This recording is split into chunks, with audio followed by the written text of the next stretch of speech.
এটাকে সালমা? এটা আমার বড় বোন, ওর নাম সাথী। তোমাদের পরিবেশটা কত শান্ত, শহরের মতো কোলাহল নেই। আমি যখন মেশে থাকতাম গ্রামের এই শান্ত পরিবেশকে অনেক মিস করতাম।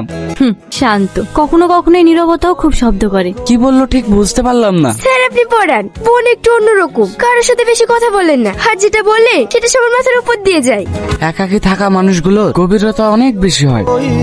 এই চম্পা, ওই ছেলেটা কে রে? আমাদের পাশে গ্রামের বাড়ি, সেলিম চাচার ছেলে। আজ কদিন হলো মেশে থেকে বাড়ি এসছে। সাথীদের বাড়ি কি করতে এসেছিল? কি করতে আসবে আবার? ডেকেছিল মনে হয় পিরিত করার লেগে, আর নাম করতে ঘৃণা লাগে।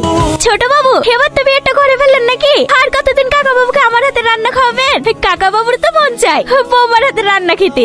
কি বলো তুমি? ও তো ঠিকই বলেছে, আমি তোর জন্য মেয়ে দেখছি, এবার বিয়েটা করে ফেল। কিন্তু আব্বা, আমার তো এখনো অনেক পথ চলা বাকি আছে। পথ চলবি তো, বিয়েটা করে ফেল, তারপরে বৌমার তুই একসাথে পথ চলবি। আব্বা তুমিও না।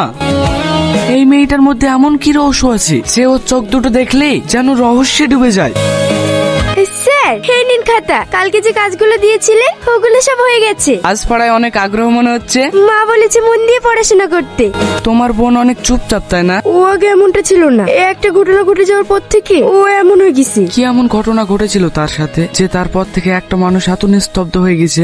ধন্যবাদ। এতে ধন্যবাদ দেওয়ার কি আছে? এটা তো আমার কর্তব্য। কিছু কিছু মানুষ তার কর্তব্যকে অনেক ভালোবাসে। ভালোবাসা এই শব্দটা আমার জীবনে মানায় না। এমন বলছেন কেন? কিছু কিছু কথা না বলাই ভালো। কখনো মানুষ ভুল ভালোবাসায় ভেঙে যায়, কিন্তু তার মানে এই নয় যে ভালোবাসা খারাপ। আপনি জানেন না স্যার, যখন কোনো মানুষ আপনাকে ভরসা দেয়, আবার সেই মানুষই একদিন আপনার সম্মান কেড়ে নেয়। আমি জানি না আপনার সাথে কি হয়েছে, কিন্তু ভালোবাসা খারাপ নয়। আপনি পড়াতে এসেছেন, দয়া করে আর এসব কথা বলবেন না।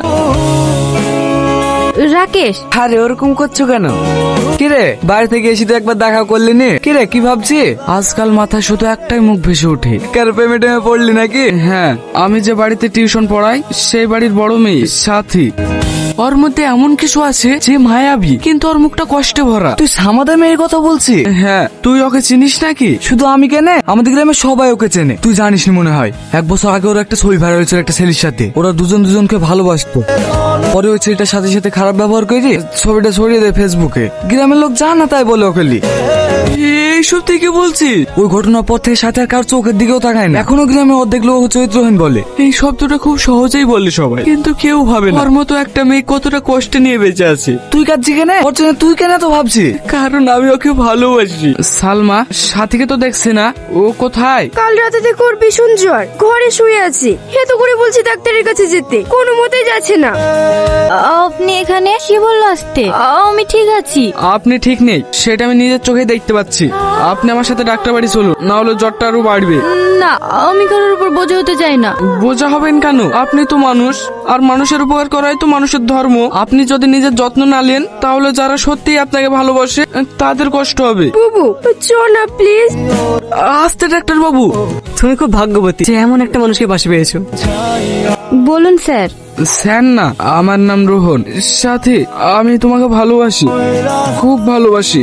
আপনি জানেন আপনি কি বলছেন? যে মেয়েকে সবাই ঘৃণা করে, যার নাম শুনলে সবাই নোংরা কথা বলে, যে মেয়ে এখন আর কাউকে বিশ্বাস করতে পারে না, আমি সেই মেয়ে। না সাথী, আমি তেমন না। আমি তোমার দেহকে না, তোমাকে ভালোবাসি। চুপ করেন আপনি, আমি পারবো না আর কাউকে ভালোবাসতে। তুই পাগল হয়ে গেছিস নাকি? সারা গ্রামের মানুষ যাকে চরিত্রহীন বলে সেই মেয়েকে তুই ভালোবাসিস? তোর লজ্জা করে না? আব্বা, আমি সাথীকে ভালোবাসি, ও খারাপ না।